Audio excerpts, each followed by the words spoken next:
Hello and welcome. Today we've got Mr. Trumptastic, and we are going to be speaking about the progression of the currency revaluations and Nasara Jasara.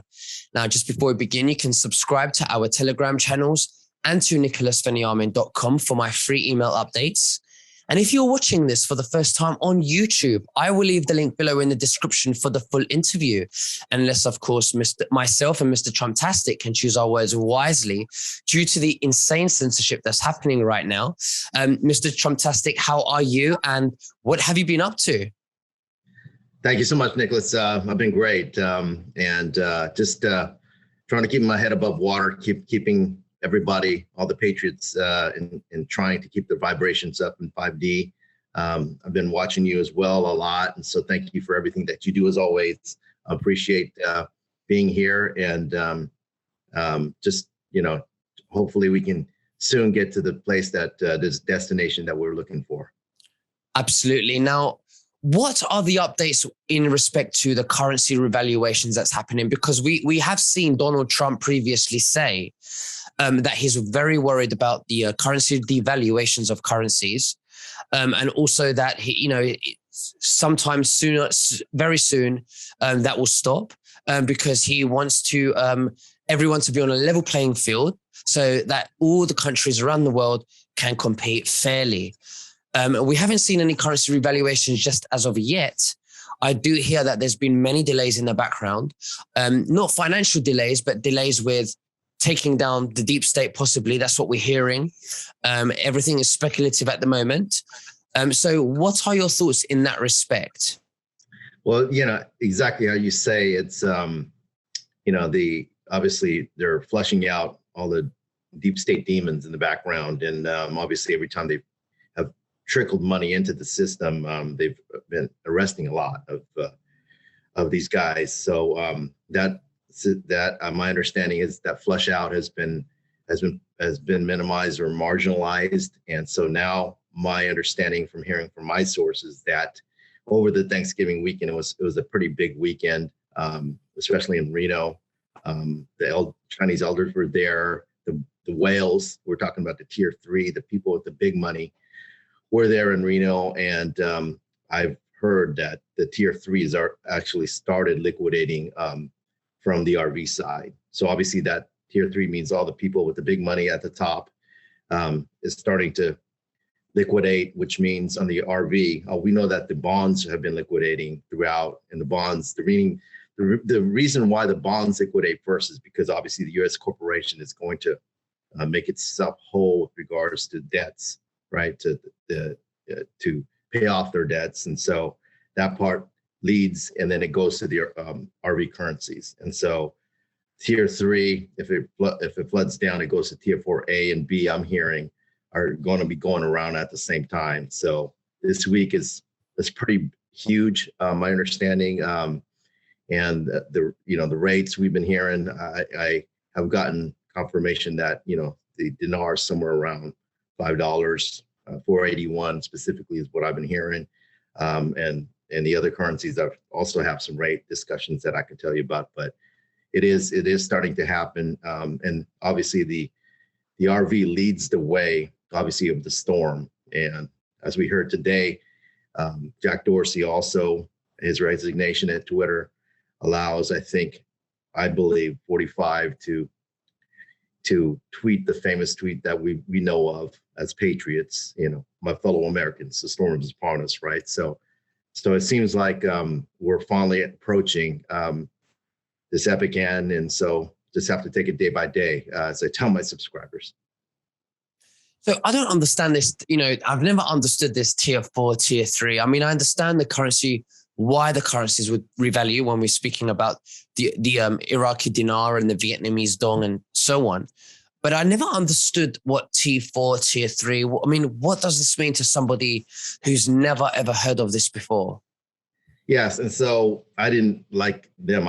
When I first got plugged into this movement only like a year and a half ago, obviously I didn't know what that meant. And I got educated by getting really close to a lot of people who, once I started doing my channels, a lot of people, if they like what you're doing, they trust you.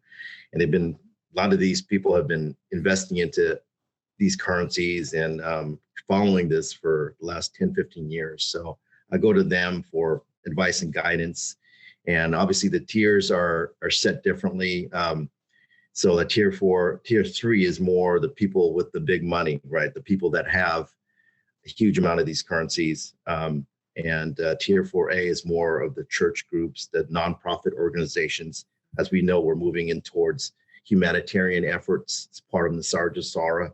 And so they get paid, obviously, there's a certain hierarchy to it. And then tier 4B obviously is patriots and us. But my understanding, patriots like ourselves and anons and there's, I guess, less than 0.1% of people know about this. So it's a very, very finite majority. Obviously, we are going to be rewarded for all the things that we, are doing. And it's the greatest transfer of wealth in global history. And it's going from the deep state cabal evil agenda, obviously, to Trump, the alliance, and the 5D agenda. So that transfer of wealth is going to be going to people who have, the consciousness and the wherewithal to help people through humanitarian efforts. And I just look forward to going to that destination. And I think we're pretty close. So I'm glad to hear it. I'm very looking forward to it as well. So I want to go back to with the nonprofit organizations and, these people that you're saying that should be liquidating. How does that affect their currencies being revalued? So, in terms of the currencies are being set behind the scenes. So, as we saw, I saw this on your Telegram site with regards to the IMF stating that the Iraq will have to revalue its currencies by November 30th. It's almost like a line drawn in the sand, and so hopefully we'll see that in front of the scenes. And I understand, obviously, the dinar leads the way. So the dinar, obviously, we're hearing 481 is the rate. My understanding is once it's set, it will rise and it will be allowed to float up. So it can go as high as 10, my understanding, or where the market will allow it to go, which means that the dong, I'm hearing around 245, that will allow itself to go to maybe 5 or 6. And then everything else will move up in parity, meaning it's in parallel to what the rates are now. And all the depressed currencies obviously have been manipulated and suppressed by the Illuminati deep state. So, I just look forward to finally all these countries that have been suffering to get what their assets, or essentially what they have, they're going to be rewarded for being on a level playing field. So you're saying that people that hold dinars and dongs, which is a third world foreign currencies, they will become, very wealthy when those currencies revalue and they exchange them back into dollars?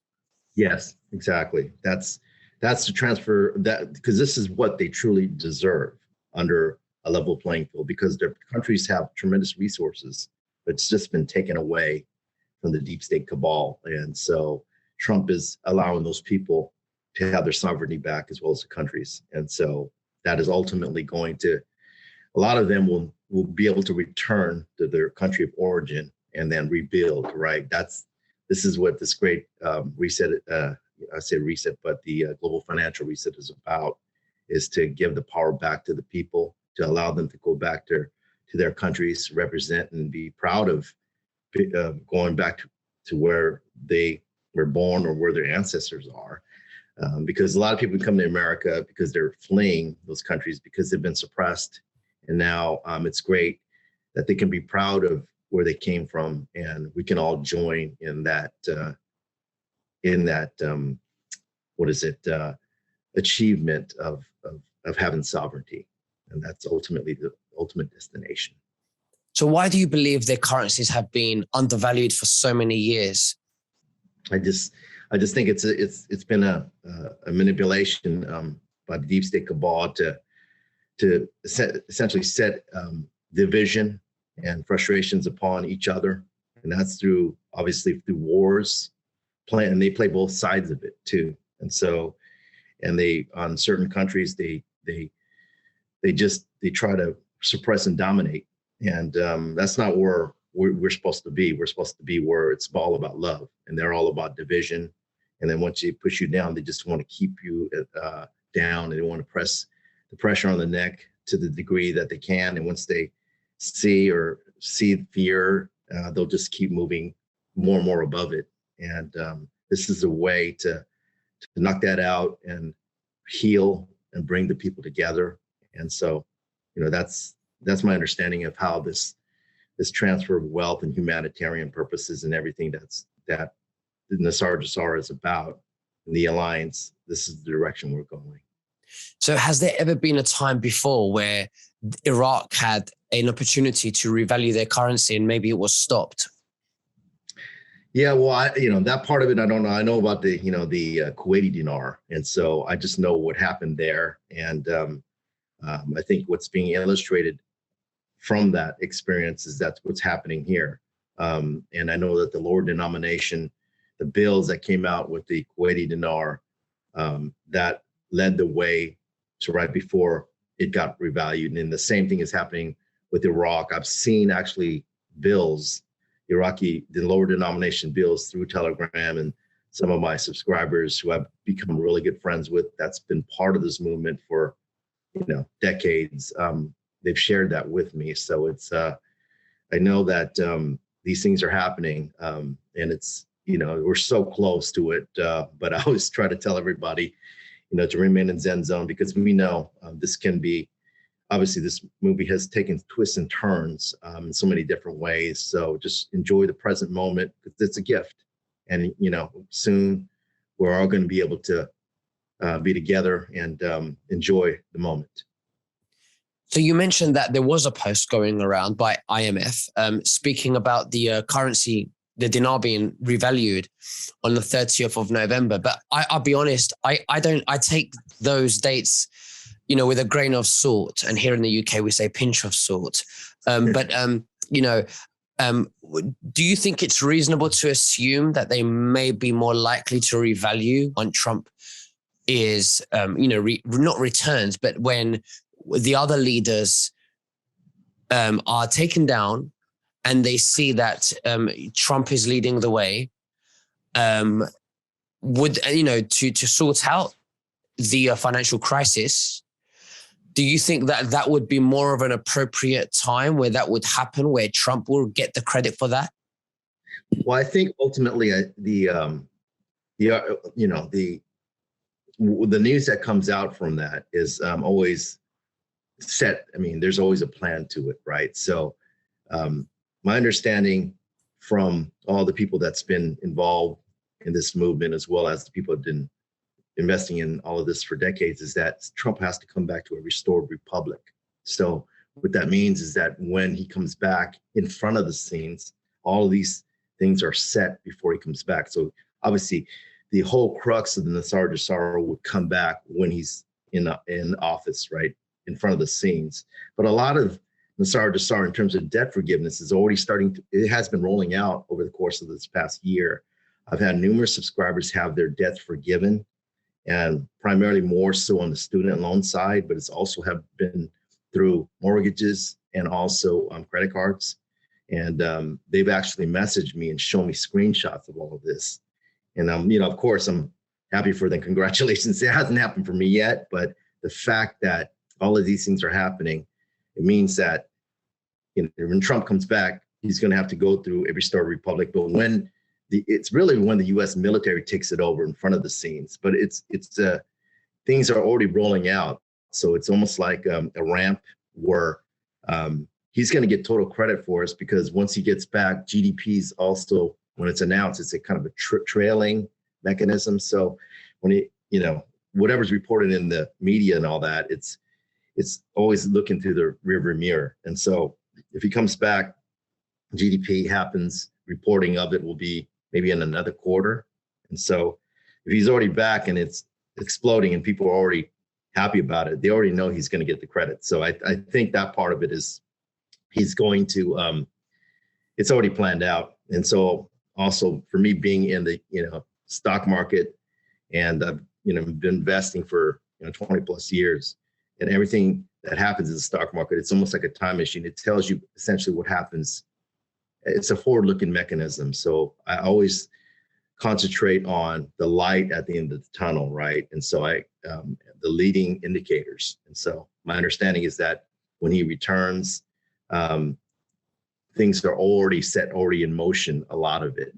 And so when he gets in, it's just seamless, or he's going to get full credit for everything. Could you explain to the viewers, please, why the debt forgiveness would occur? Why would people's mortgages, loans wipe out? Because we know from a sovereign perspective that usury is illegal. And so all of these, debt instruments have gone through the Federal Reserve. The Federal Reserve is a private bank owned by, as we know, the cabal, the Rothschilds, Rockefellers. It's a private bank. It's not actually a government entity. Once I start to dig in, as a banker, I didn't even know that. And I've been a banker for 20 years. Once I woke up, I started doing the research, and it just blew my mind. And so usury is illegal. And so that means that all the monies were going to the Federal Reserve, even through our taxes we're paying, everything would be going to them. And so Trump has obviously taken down the IRS and pushed it into the United States Treasury. And so the direction we're going is to more of a flat tax system. The abolishing of also income tax is a part of the SARA. And so obviously all of these provisions are providing sovereignty and getting us away from enslavement. So it's reasonable to assume, and Trump has said many times, that he's a very big fan of the gold standard, because we know that our fiat currency today is not backed by gold or silver as it was in 1971. And then after that, we saw a very big inflation. It just went up. Things became more expensive because our dollar, which is the world's reserve currency around the world, has been devaluing and devaluing and devaluing. And, everything, we need more of those dollars to afford what we want to buy, So when we go back to the gold, which Trump is a big fan of, what do you think? How will the gold that will be given, but the stolen gold that will be given back to those countries, the countries that have been stolen from, what would that have? What kind of an effect would that have on their currencies? So obviously, the currencies that have been depressed, so their true value, the currencies will be expressive on the assets and resources that they have. So Zimbabwe is, my understanding, one of the richest nations in our planet, and resources here in diamonds. There's so many different resources that they have, and all of that's been stolen by the cabal, deep state. And so Trump is allowing Zimbabwe, then Iraq, Vietnam, or we know also Indonesia. All of these countries are going to be provided. Their currencies are going to be backed by the resources that they have, and so obviously it's been manipulated. And so this is a time where they are able to finally get, or their currencies are going to mirror what the resources that they have. And so it's a level playing field. It provides everybody, just a wipe clean start. And so, I look forward to, obviously being on the side where I can benefit from it, but my concentration is more so it's through that benefit, doing the great things that we can in our local communities. And I've been really getting involved with a lot of that with my subscribers. I've been meeting that either through events, going to local events here in Los Angeles, but also a lot of subscribers reached out to me, and I had a dinner with an amazing family, and one of the guy that reached out to me, he's actually a retired police officer in this great city, and he's fully awoke, and it was just great to meet. So, but didn't want to go on a tangent, but just ultimately would just be a privilege to be part of this movement in every single way. Absolutely. Well, Mr. Trumptastic, it's been a wonderful honor to have you. Thank you very much. Is there anything else that you'd like to say to the viewers before we finish? Well, first and foremost, I wanted to thank you as always for the opportunity to be on your show. I'm always look forward to it, and I always listen to you, and you're one of the top patriots, and I appreciate everything that you do. For everyone, I've been saying this to my subscribers a lot, but just everybody is, I know it's, it's been, we've been told we were going to take to the precipice, and certainly that's the case. But I always just focus on the light at the end of the tunnel, not how far or how long it's taken to get to this point, and looking back and seeing how dark it is or around the tunnel. Always focus on the light in front, and with all the progression of things, and take it day by day, that we're near the end of this epic movie. And always remember, everything will always, and it's always going to be simply Trumptastic. Absolutely. Well, thank you very much, and we'll speak again very soon. God bless you. Thank you so much.